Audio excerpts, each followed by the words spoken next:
Junho entra para a história como o mês das manifestações que levaram milhares de brasileiros às ruas do país. O que representaram os protestos? As instituições ficaram em xeque? Qual o impacto sobre o Poder Judiciário? Esses são os principais temas de hoje do Pensamento Jurídico, uma produção da Associação dos Magistrados Mineiros, a AMAGES. Para falar sobre o assunto, nós vamos conversar com o desembargador Dorgal Gustavo Borges de Andrada, que é da 4ª Câmara Criminal do Tribunal de Justiça de Minas Gerais. Ele é magistrado há 20 anos e já passou por 5 comarcas: Passatempo, Resende Costa, Aimorés, Uberaba e Belo Horizonte. Doutor Dorgal, obrigado pela presença, é um prazer recebê-lo aqui no Pensamento Jurídico. Doutor Dorgal também é autor de 3 livros: A Suspensão Condicional do Processo Penal, de 1996, Crimes e Penas do Novo Código de Trânsito, de 1998, e As Faces Ocultas da Justiça, de 2000. Este último, As Faces Ocultas da Justiça, será também tema de nossa entrevista de hoje. E numa cortesia do nosso entrevistado, faremos um sorteio de até 3 livros desse livro aqui, As Faces Ocultas da Justiça, de 2000, de sua autoria, em que iremos discutir aqui. Para você participar do sorteio, escreva para pensamento@amages.com.br, pensamento@amages.com.br, e envie a sua mensagem, qualquer mensagem, até o dia 10 de agosto. Muito bem, teremos também, doutor Dorgal, o quadro Pensamento Literário, em que o senhor fará indicações de leitura para os nossos telespectadores no quadro Pensamento Literário. Voltando agora ao tema da nossa entrevista, doutor Dorgal, tivemos aí 15 dias de uma explosão intensa social nas ruas do país. E agora voltamos à normalidade. O que representaram esses protestos? Já dá para avaliar? Orion, os protestos, né, as análises estão aí nos jornais, as análises estão aí nas televisões, todos os segmentos da sociedade, do governo, da sociedade civil, tentando entender isso. E o que me chama a atenção é o seguinte, que os protestos aqui não são aqueles protestos do mundo árabe, da Primavera Árabe, porque lá não tem dúvida que há um perfil, um pouco de ideologia de religião. Há um pouco e pelas mistura, liberdades também, né? Pelas liberdades, não são democráticos, são tradições mais religiosas.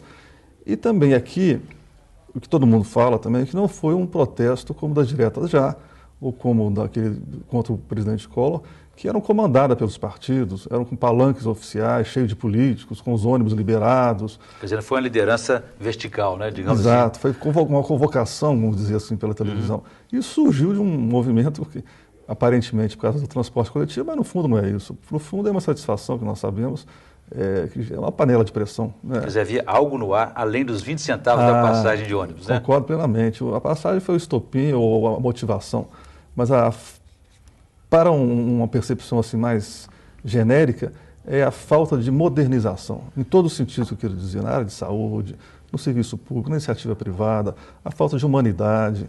Eu acho que o que permeou tudo isso é um cansaço. O país vive sobre uma legislação ainda fortemente baseada nas estruturas jurídicas que permanecem do Estado Novo, que o do Getúlio teve a competência de fazer um mundo para o mundo dele, e ninguém mudou isso até hoje. Então, eu vou dar um exemplo aqui rápido, assim, que não significa nada.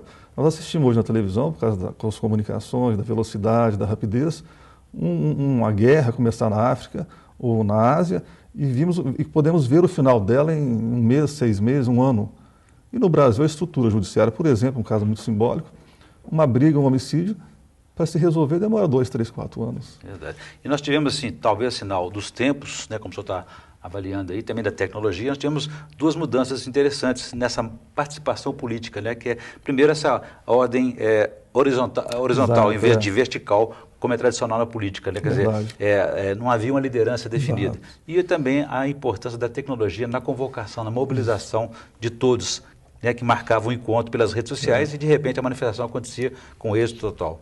Digamos assim, como você disse, uma manifestação sem cabeça, apenas clamando por uma reclamação generalizada, uma reclamação que toca a todos, aquilo se espalha, mas isso é um modelo, né, realmente vai ter que ser analisado, estudado. Não é convocado por um líder, não é convocado por um sindicato, por um partido. É uma coisa que permeou, todo mundo concorda e vai para a rua. E uma outra curiosidade é que eles diziam que o gigante acordou, despertou. Mas será que de repente agora o gigante voltou a dormir? Porque tudo voltou à normalidade. Como é que avalia esse fenômeno? Uma semana para trás aí, o país estava pegando fogo, né? A característica, eu acho, do brasileiro, nós, como não somos muito ligados a contendas, nós não participamos de guerras, nós não temos um sofrimento profundo como tem o europeu, não temos sofrimentos profundos de formação. Nossa formação é sobre guerra, em cima de guerra, o país não surgiu nisso. Então, essas marcas de sofrimento que nós passamos, às vezes momentâneas, elas não se perduram com a profundidade de outras civilizações, né? Porque o nosso país é mais leve, é um país tropical. Mas eu tenho, assim, para te dizer que na Copa do Mundo, o ambiente, assim, ainda que leve, porque a mídia vai estar aqui, o momento vai ser igual, isso aí pode se repetir. Quer dizer que é uma crise anunciada, né? Agora, doutor Dogal, por que ninguém detectou isso antes? Nem o Instituto de Pesquisa, nem o cientista político, ninguém percebeu que uma insatisfação tão grande poderia ir para as ruas, como aconteceu? Nesse caso, eu tenho uma percepçãozinha muito minha, para mim, os poderes públicos, né, os três poderes, de modo geral, as autoridades, estão muito dissociadas da realidade. E a gente vê isso até na televisão. Volta e meia, os três entes da Federação, Município, Estado, União, os poderes, colocam na televisão, olha que maravilha de escola que foi construída, publicidade, olha que rodovias belíssimas, que hospitais belíssimos. Mas isso não é verdade. Nós vivemos grande parte do país, no terceiro mundo. E a televisão mostra que o governo inaugurou isso, o governo inaugurou aquilo, como se o SUS não tivesse fila, como se o judiciário fosse perfeito. Isso não é. Um distanciamento da realidade. Distanciamento da né? realidade. Nós estamos sentindo a realidade. Agora, apesar de ninguém ter percebido, antevisto essa manifestação, o senhor, em 2000, escreveu esse livro aqui, As Faces Ocultas da Justiça, e fez aqui, na verdade, uma antevisão dessa situação social, dessa crise jurídica e política. É um assunto que eu gostaria de falar com o senhor no próximo bloco. E lembrando a você que, se quiser participar, quiser ganhar esse livro, o doutor Dogal, nosso entrevistado, com a doação aqui de 3 livros, vamos fazer um sorteio dele até o dia 10 de agosto. Você pode participar escrevendo para pensamento@amarges.com.br. Envie qualquer mensagem e participe do sorteio de até 3 livros aqui das Faces Ocultas da Justiça. A gente volta em instantes.